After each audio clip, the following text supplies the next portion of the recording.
We start the day's other headlines in the UK. Police in Liverpool have arrested a 53-year-old British man after a car drove into a crowd of fans as they celebrated their team's Premier League championship victory. Footage from the scene shows emergency crews tending to the wounded. Police say 27 people are being treated in the hospital. Officials do not believe it was an act of terrorism. Britain's Prime Minister Keir Starmer called the scenes from the city appalling. Tens of thousands of fans were celebrating Liverpool's record-tying 20th Premier League title. The team issued a statement saying its thoughts and prayers are with those who have been affected by this serious incident. Health officials in Gaza say the latest round of Israeli airstrikes killed at least 52 people overnight and into today. 36 of those deaths were reported in a single attack on a school-turned-shelter in Gaza City. Israel says militants were operating from the building.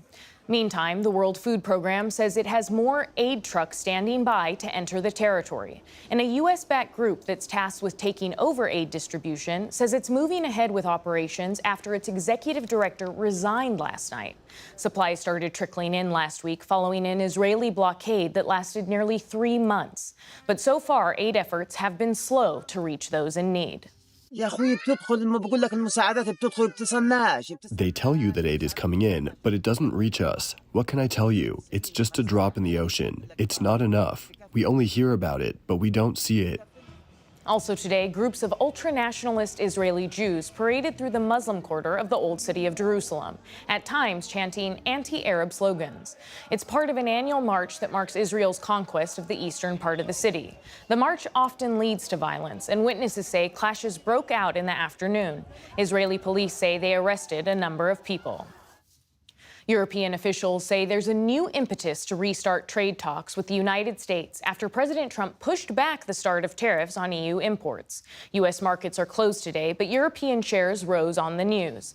Trump's 50% tariffs are now due to take effect July 9th rather than June 1st, as he initially threatened on Friday. The delay came after a call Trump had yesterday with the president of the European Commission, Ursula von der Leyen. Discussions were set to begin immediately, with talks planned between the EU Trade Commissioner and U.S. Commerce Secretary Howard Lutnick. Separately, President Trump says he's considering taking $3 billion of grant money from Harvard and distributing it instead to trade schools across the country. He made the threat in a social media post early today, writing, "What a great investment that would be for the USA." It's the latest escalation in the Trump administration's ongoing battle with the Ivy League school. On Friday, a federal judge temporarily blocked Trump's bid to prevent Harvard from enrolling international students. The Trump administration is trying to force Harvard to provide information on foreign students at the school, which Harvard is refusing to do.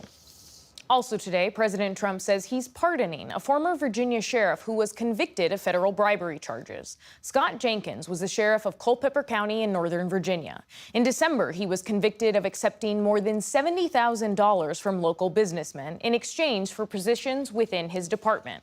He was sentenced to 10 years in prison and was set to report to jail tomorrow. But in a social media post, Trump said he was unjustly treated, writing, quote, "This sheriff is a victim of an overzealous Biden Department of Justice and doesn't deserve to spend a single day in jail." Authorities in South Carolina said today that 10 people were shot during a fight on a charter boat this weekend. The shooting happened late last night in Little River, about 20 miles northeast of Myrtle Beach. Local police say no one has died, but some of the wounded are in critical but stable condition. Detectives are trying to identify those responsible and say there is no larger threat to the local community. No arrests have been made, and the investigation is ongoing. Commemorations have been taking place across the nation to mark the Memorial Day holiday. Present! President Trump led tributes to fallen soldiers at Arlington National Cemetery this morning, laying a wreath at the tomb of the unknown soldier. He called them America's best and bravest and said, "We revere their incredible legacy." Elsewhere, the day was marked with parades like this one in Brooklyn, New York. Memorial Day was first established in the wake of the Civil War and was originally called Decoration Day. In 1971, it officially became a national holiday and was redesignated as Memorial Day. In a passing of note tonight, former New York Congressman Charles Rangel has died. The Democrat from Harlem served on Capitol Hill for nearly half a century. Over 23 congressional terms, he was a powerful force in American politics and a staunch advocate for liberal causes. The government has responsibility to take care of people, but that's what makes Democrats different from you Republicans. In his distinctive rapsy voice, Rangel rarely pulled punches in his often contentious debates with Republicans, including on this program. Prior to his time in office, he served in the military, earning a Purple Heart and a Bronze Star during the Korean War.